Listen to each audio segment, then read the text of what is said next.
Hello दोस्तों, स्वागत है आप सभी का मेरी यूट्यूब चैनल में। आज इस वीडियो में मैं बात करूंगा आधी आबादी का, जो महिलाओं का है, स्त्रियों का है। और इस आधी आबादी का अभी भी सच बहुत भयावह है।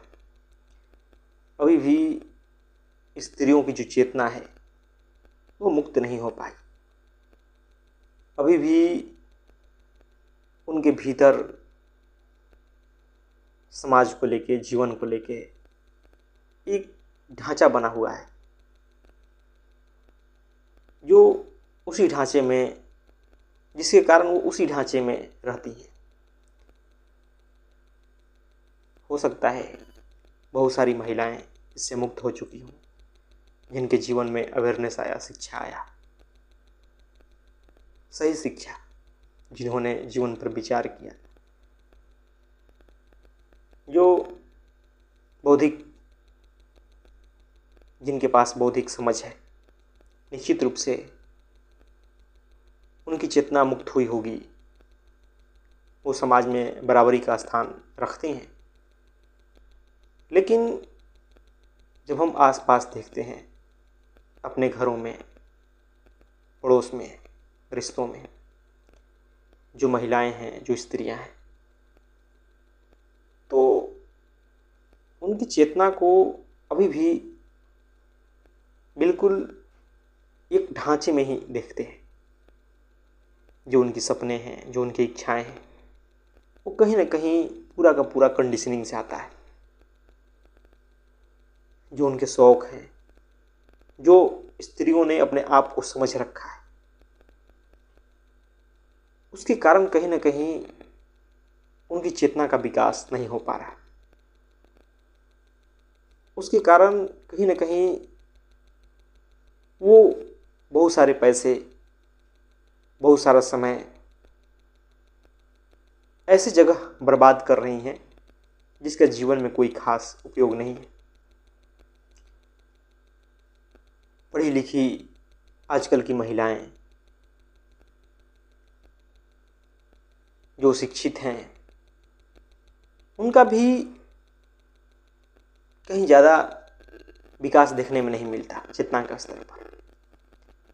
और शायद इसका कारण है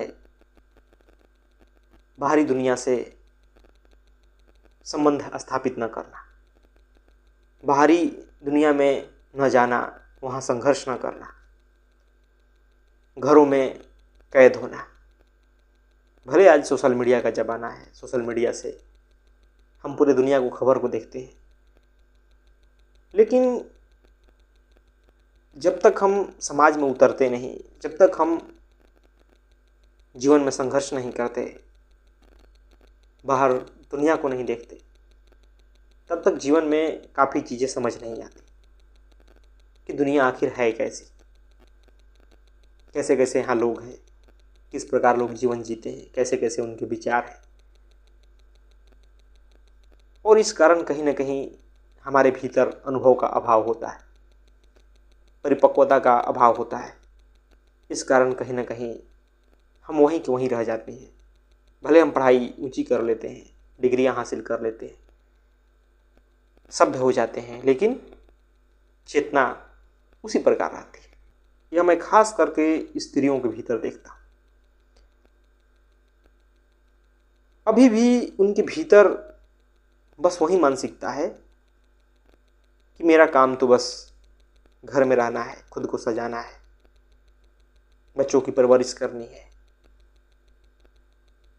और जब दो महिलाएं इकट्ठी भी होती हैं तो उनकी चर्चा का विषय बस यही होता है, खाने पीने का, घर में कोई सामान रखने का, किसी ने क्या पहना है, कौन सा उसका गहना कैसा है, कपड़े कितने का है, कौन से ब्रांड का है, मेकअप कहाँ से करवाई है। इतनी बारीक बारीक चीज़ें शरीर के संबंध में, घरों के संबंध में, तो बड़ा आश्चर्य होता है कि आखिर वो जीवन को कहाँ बिता रही हैं। उनमें ज़्यादातर राजनीति की चर्चा नहीं होती है, जीवन के दर्शन पर चर्चा नहीं होगी, अध्यात्म में चर्चा नहीं होगी। हाँ, व्रत त्यौहार में निश्चित रूप से वो आगे हैं। जो भी समाज में व्रत त्यौहार हैं, पति के लिए व्रत, पुत्र के लिए व्रत उपवास, भाई के लिए व्रत उपवास, और हर जगह मैं देखता हूँ तो वो करती हैं। और कई प्रकार के तीज त्यौहार, कभी मंगलवार, कभी वीरवार, कभी सोमवार, कभी संडे, कभी ये पूजा, कभी वो पूजा, सब में उनकी रुचि है। लेकिन अध्यात्म में बिल्कुल रुचि दिखाई नहीं देती। जो बता दिया गया है वो कर रहे हैं। व्रत त्यौहार अच्छी बात है, कीजिए, लेकिन वो व्रत त्यौहार जब नासमझी में होती है, डर में होता है, तब निश्चित रूप से वो बुरा है। और ज़्यादातर जो महिलाएं घरों में कर रही हैं पूजा पाठ, व्रत त्यौहार, वो निश्चित रूप से डर से ही निकलता है, एक सामाजिक कंडीशनिंग से ही निकलता है। और इस कारण उनके भीतर धर्म की काफ़ी समझ का अभाव देखने को मिलता है। और जो लोग ये इतने धार्मिक हैं, भले उस दिन वो धार्मिक नज़र आ जाएंगे, लेकिन धर्म का जीवन में बिल्कुल अभाव, धार्मिक समझ कुछ नहीं, आध्यात्मिक समझ कुछ नहीं। दो बातें चाहो कौन से जीवन संबंध में कर लें, अध्यात्म पे कर लें, तो आप नदारद पाएंगे। मैं देखता हूँ आसपास में, आप चाहें कि उनको कोई पुस्तक पढ़ा दें, ये रखिए किताब पढ़ लो, साहित्य की है, दर्शन की है, तो नहीं, समय नहीं है।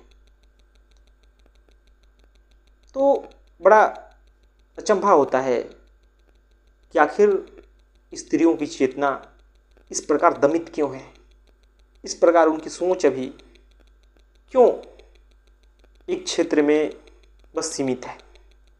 और कहीं ना कहीं इसका परिणाम है कि हर क्षेत्र में वो पीछे हैं, चाहे राजनीति हो, धर्म हो, कोई सामाजिक कार्य हो, बहुत सारे क्षेत्र हैं जहाँ वो अभी भी पीछे हैं, अभी भी उन पर अत्याचार होता है, काफ़ी घरों में घरेलू हिंसा होता है, काफ़ी प्रकार से शोषित पीड़ित होती है, सहती जाती हैं। क्योंकि कहीं ना कहीं एक तो घरों में उस प्रकार कंडीशनिंग होता है, माता पिता उस प्रकार उनसे व्यवहार करते हैं, और जब पढ़ती लिखती भी हैं, शिक्षा भी ग्रहण करती हैं, तब भी कहीं ना कहीं उनकी चेतना मुक्त नहीं हो पाती। तब भी वो सारी जो समाज की कंडीशनिंग है वो भीतर रहती है कि एक पत्नी को किस प्रकार रहना चाहिए, एक पुत्री को किस प्रकार रहना चाहिए, एक महिला को किस प्रकार होना चाहिए, वो बिल्कुल रहती है। और इस कारण कहीं ना कहीं वो अपनी जो स्वाभिमान है उसको खो देती है। और इस कारण वो अभी तक अपने आप को इंसान की तरह देख ही नहीं पाती कि मैं भी एक इंसान हूँ, इंसान की तरह सोचना चाहिए, मैं सिर्फ स्त्री नहीं हूँ। और यह भाव कैसे आएगा? यह भाव तभी आएगा जब हम मन पे पड़े कंडीशनिंग को हटाएंगे। क्योंकि जो सारा का सारा कंडीशनिंग है स्त्री वाला, वह मन पे पड़ा हुआ है, वो समाज ने लादा है मन पे। और वो आत्मज्ञान के द्वारा जब हम मन पे पड़े बोझ को हटाते हैं ना, तब साफ साफ दिखाई देता है आप स्त्री नहीं बल्कि इंसान हैं, आप पुरुष नहीं बल्कि एक इंसान है। शारीरिक रूप से दोनों में भेदभाव हो सकती है, वो जैविक है, प्रकृति ने बनाया है, लेकिन चेतना के स्तर पे दोनों बराबर हैं, दोनों में कोई फर्क नहीं। काफ़ी पुरुषों में अभी भी समझा जाता है कि स्त्रियां बस सिर्फ घरेलू काम के लिए, उनका काम ही है बस बच्चे पालन करना, सुंदर बन के रहना, घर का काम धाम करना, बस इतना ही। कपड़े दे दो, गहने दे दो, बस उनके लिए बस वही चीज़ें। और कहीं ना कहीं इन चीज़ों से वो अपनी स्वतंत्रता खो देती है। बहुत बड़े पैसे का इस्तेमाल वो सिर्फ अपने को आप को सजाने में, अपने आप को सुंदर दिखाने में ही लगा देती है। ये नहीं समझती कि इससे मेरी चेतना कितना विकास कर रही है, क्या मेरी इससे चेतना मुक्त हो रही है, क्या मेरी चेतना ऊंचाई पा रही है, बिल्कुल नहीं सोचती। और इसी कारण कहीं ना कहीं पढ़ लिख कर भी वो चेतना के रूप से गुलाम ही रहती है। उनकी जो स्त्री वाली चेतना है उससे वो मुक्त नहीं हो पाती, वो अपने आप को स्त्री की तरह देखना छोड़ नहीं पाती। तो यह जो स्त्रियों की चेतना है यह तभी मुक्त हो सकती है जब हम कोशिश करेंगे अपने आप को देखने को, जो समाज पे जब हम ये समझेंगे कि यह जो खुद को यह देखने का भाव है कि मैं स्त्री हूँ, यह भाव समाज ने डाला है। जो कंडीशनिंग डाला है कि स्त्रियों को ये करना चाहिए वो समाज ने डाला है, और वो आज का समाज नहीं बल्कि पीछे हजारों वर्षों से डाला जा रहा है। और इस कारण कहीं ना कहीं उसकी चेतना दबित है, कुचलित है, मुक्त नहीं हो पाती, मुक्त होकर सोच ही नहीं पाती। और आज भी पढ़ लिख के भी स्त्रियां काफ़ी स्तर पर अभी भी बस गहनों में, कपड़ों में उलझ के रह जाती हैं, उससे आगे वो सोच ही नहीं पाती। वो अपने आप को एक भोग की वस्तु की तरह इस्तेमाल होती है। जो कुछ भी वो करती है कहीं ना कहीं पुरुष को रिझाने के लिए। उसके भीतर स्वाभिमान की अभी भी कमी है, और यह कमी के कारण आज भी वो शोषित है, आज भी वो दबी कुचली है, आज भी उन पर अत्याचार होता है, बहुत बड़े स्तर पर अत्याचार होता है। तो पुरुषों को भी चाहिए कि किसी की चेतना को इस प्रकार न दबाए, उन्हें स्वतंत्रता दे। कुछ ऐसा प्रयास करे कि उनकी चेतना ऊंचा उठे, और वो होगा पढ़ने से, जीवन को समझने से, अध्यात्म के जरिए खुद को जानने से। तो इसमें बड़ी भूमिका है। लेकिन अगर आप पढ़ी लिखी स्त्री हैं तो कम से कम अपनी चेतना को मुक्त बनाइए। यह समझने की कोशिश कीजिए कि आप एक इंसान भी हैं, आपका इस दुनिया के प्रति, समाज के प्रति बहुत बड़ा रोल है, बहुत बड़ी जिम्मेवारी है। सिर्फ आप अपने आप को घर तक सीमित मत रखें। घर का काम जरूरी है, वो भी करिए, पर अपनी चेतना को देश दुनिया की जानकारियों से भी भरिए। दुनिया में क्या चल रहा है, समाज में क्या हो रहा है, ये भी जानने की कोशिश कीजिए। सिर्फ पुरुषों के सर पे यह जिम्मेवारी नहीं है कि समाज में जो कुछ हो रहा है वो ठीक करें या उसके लिए वो जिम्मेवार है, बल्कि आप भी जिम्मेवार हैं। आपको भी उन समस्याओं के लिए लड़ना होगा, उस पर बात करना होगा। सिर्फ जब आप बैठते हैं दो स्त्रियां, तो सिर्फ घरेलू बातें न करें। घरेलू बातें कर करके आपका सारा समय समाप्त हो जाएगा, क्योंकि आप सिर्फ घर में रहने के लिए नहीं बने हो। क्योंकि आपका जिम्मेवारी सिर्फ घर ही नहीं है, पूरा समाज है, देश है, दुनिया है। आप वहीं तक सीमित मत रखें, अपनी चेतना को थोड़ा ऊंचाई दें, तभी जाकर के आपका समाज में बराबर का अस्तित्व कायम होगा। नहीं तो पुरुषों को द्वारा आप शोषित हमेशा रहेंगे, पुरुष शोषण करता रहेगा। उसकी मानसिकता इतनी जल्दी नहीं बदल सकती।